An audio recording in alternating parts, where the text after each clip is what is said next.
président Boris Vallaud pour le groupe socialiste pour une durée de 10 minutes.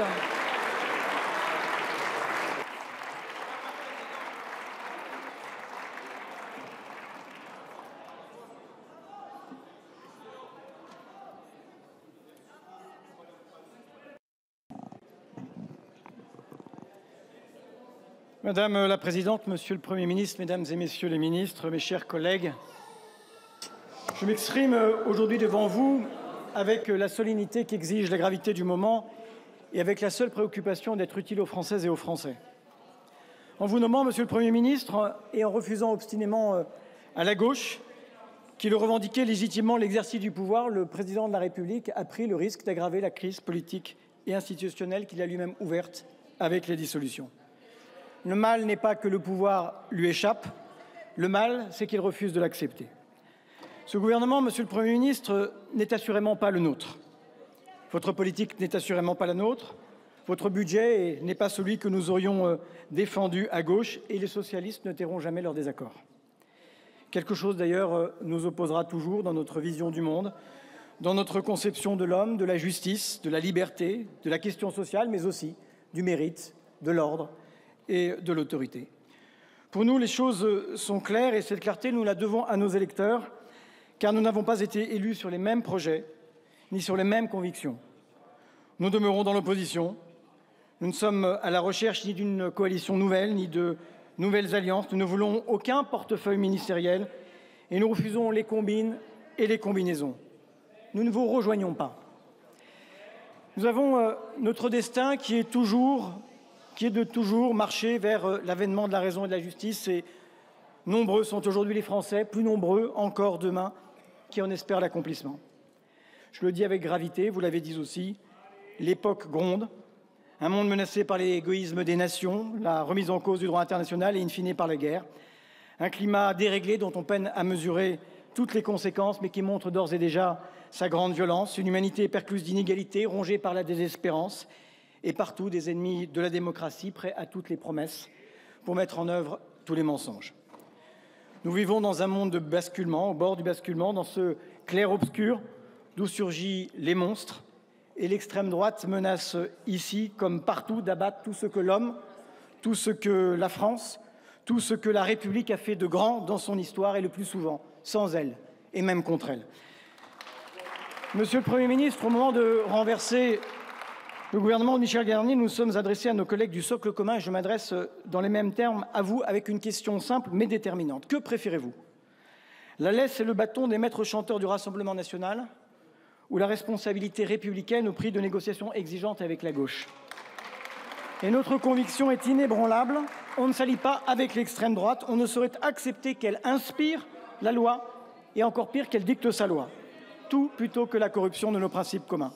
Monsieur le Premier ministre, mes chers collègues du socle commun, n'imaginez pas qu'il nous soit facile ou naturel de négocier avec celles et ceux que nous combattons depuis 7 ans et demi dans ces orientations et que nous combattrons certainement encore dans les mois et les années à venir. Et je sais aussi la méfiance qu'inspire d'instinct le compromis. Mais instruit de l'histoire, je sais aussi que ce n'est pas la part modique de la politique, dès lors que chacun reste à sa place, nous dans l'opposition, vous dans le soutien au gouvernement. Et à celles et ceux qui s'interrogent ou même dénoncent, parfois avec beaucoup de véhémence et beaucoup de violence, le principe même de la négociation, je leur adresse ces mots du grand Jaurès au soutien du gouvernement Waldeck-Rousseau. Il nous plaît que notre parti ne soit pas composé de ces éternels impuissants qui critiquent, chicanent, disputent, et jamais n'agissent et combattent toujours trop tard. Les choses, pour nous, sont claires. Personne dans cette Assemblée n'a de majorité absolue. Mais voilà, je l'ai dit, le monde grince. La menace de l'extrême droite est forte. Et face aux urgences économiques, sociales, environnementales, démocratiques, il est de notre devoir d'être utile tout le temps, partout, aux Françaises et aux Français. Être utile à cette majorité introuvable ici, mais qui existe bien dans notre pays. La majorité des vies difficiles. La majorité de celles et de ceux qui se désespèrent de leurs conditions de travail, de leur salaire, de leurs factures, de leur santé, de leur sécurité, de leur retraite, de leurs enfants, de leur liberté individuelle comme de l'avenir de la planète. Monsieur le Premier ministre, tout ce que vous ne consentirez pas à la gauche, aujourd'hui et demain, pour bâtir une stabilité dans la justice qu'elle appelle de ses voeux, dans des négociations que nous avons acceptées, vous finirez par le consentir à l'extrême droite, sur d'autres terrains, qui remettront en cause les valeurs qui sont les nôtres. Et je voudrais dire ici à la représentation nationale et à travers elle aux Français quel a été notre état d'esprit dans ces discussions, avec un seul objectif: servir le pays, être utile à la vie quotidienne des Françaises et des Français. Nous avons été guidés par quelques principes simples: épargner celles et ceux qui n'ont que leur force de travail pour vivre, des efforts demandés, les retraités, les classes moyennes, les malades, les fonctionnaires, et demander à celles et ceux qui le peuvent, les multinationales, les grandes entreprises, les efforts qu'ils appellent. Voilà pourquoi, dès le budget de Michel Barnier, nous avons réclamé des mesures de justice, comme la réindexation des pensions. C'est acquis et c'est grâce à la gauche. Nous avons refusé l'augmentation du prix de l'électricité, du ticket modérateur, du déremboursement des médicaments, de l'instauration des jours de carence. Voilà pourquoi nous avons demandé des justices fiscales au nom de la solidarité nationale, parce qu'il faut bien compenser les cadeaux fiscaux jamais financés, faits depuis 2017, à chacun selon ses moyens, pour répondre à chacun selon ses besoins. Et nous avons, avec la même force, défendu nos services publics, l'hôpital, pour lesquels nous demandons plus de moyens, l'éducation nationale, pour lequel nous récusons les suppressions de postes. Et nous avons également besoin d'un budget qui ne soit pas un budget récessif, venant au secours, notamment du logement, qui s'effondre au moment où le nombre de ceux qui veulent se loger et qui n'y peuvent pas ne cesse d'augmenter. Voilà aussi pourquoi nous avons demandé la suspension et la remise en chantier, la renégociation de la réforme des retraites, parce qu'il y a là la possibilité non seulement de réparation d'une injustice sociale faite aux classes populaires, faite aux carrières longues, faite aux carrières hachées, faite aux carrières pénibles, faite en réalité à beaucoup de femmes ici de ce pays. Il y a aussi la possibilité d'une réparation démocratique, d'une loi adoptée dans la brutalité politique et institutionnelle, sans débat, sans dialogue social et contre la vie des Français. Vous avez annoncé que tout était négociable, même l'âge de 64 ans. C'est notre demande et la perspective d'une loi avant l'été. Nous la prenons, nous faisons confiance au dialogue social et personne ne se déshonore d'un retour devant les partenaires sociaux.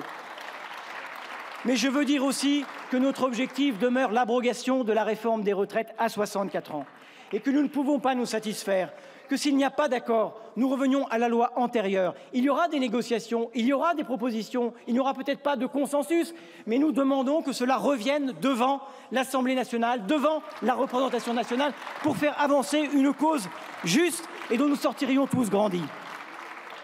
Justice, solidarité, soutien à l'activité économique, relance du débat démocratique dans un parfait esprit de responsabilité. Il n'y a rien dans nos demandes d'excessif, de déraisonnable.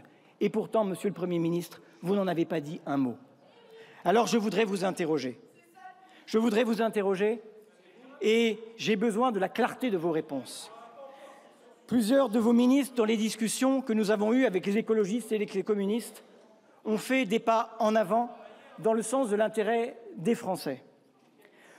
Je veux savoir où on en est de ce projet de contribution sur les hauts patrimoines, une contribution qui serait pérenne et qui mettrait à contribution ceux qui le peuvent et qui sont aujourd'hui les passagers clandestins de la solidarité nationale. Où on en est de l'augmentation du taux de la taxe sur les transactions financières et plus généralement du niveau de fiscalité nouvelle par rapport à 2024.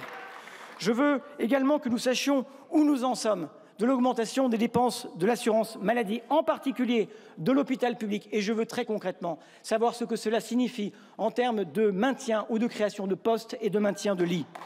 Je veux savoir où on en est du jour de carence que vous nous avez dit qu'il pouvait être supprimé. Je veux savoir où nous en sommes de l'annulation de la suppression des 4000 postes dans l'éducation. Je veux savoir où nous en sommes de l'augmentation que vous nous avez annoncée, très conséquente, très importante, du budget de l'outre-mer. Oui, nous savons dans quel état ce sont ces territoires qui souffrent de la vie chère. Je veux que nous sachions également où nous en sommes des moyens consacrés à la transition écologique, en particulier le fonds vert, en particulier le fonds eau, en particulier le fonds chaleur. Je veux savoir ce qu'il en est du taux d'augmentation des droits de mutation, du bonus auto, du prêt à taux zéro pour la construction, de cette prime pour les bailleurs bâtisseurs, de la non-hausse de fiscalité sur l'électricité, de l'évolution de la fiscalité sur les rachats d'actions. Monsieur le Premier ministre, à vous écouter, je dois vous dire que le compte n'y est pas. Où sont vos engagements? Où sont vos compromis? Où sont les avancées que les Françaises et les Français attendent et qu'ils pourront dire de nous? Nous avons été utiles à quelque chose et nous avons servi l'intérêt général et le pays. Aujourd'hui, l'avenir de ce pays, l'avenir politique, institutionnel, est entre vos mains, mesdames et messieurs du bloc central. Monsieur le Premier ministre, mesdames et messieurs du gouvernement, nous avons pris nos responsabilités, à vous de prendre les vôtres. Merci beaucoup, Monsieur le Président.